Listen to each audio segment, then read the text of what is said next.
పాదులు ఫాస్ట్గానే గ్రో అవుతుంది ప్లాంట్ అనేది, కానీ వాటికి మనం సపోర్ట్ ఇస్తూ ఉండాలి.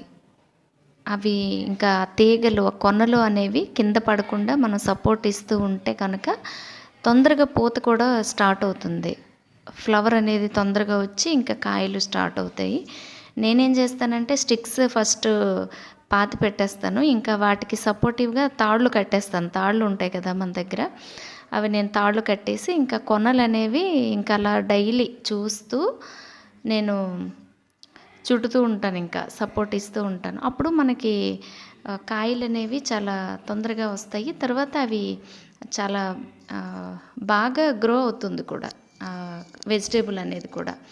నేను ఇప్పుడు ఇంటికి సరిపడా మునక్కాయలు కట్ చేశాను, గోంగూర కూడా ఇప్పుడు సరిపడా కట్ చేసుకున్నాను, చిక్కుడుకాయలు, బెండకాయలు, బీట్రూట్ ఆల్రెడీ ఫ్రిడ్జ్లో ఉన్నాయి కనుక ఇది బాగుంది అని చెప్పి నేను తీసేసాను. కనకాంబరాలు కట్ చేశాను.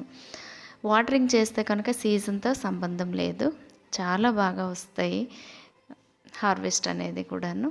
బాయ్.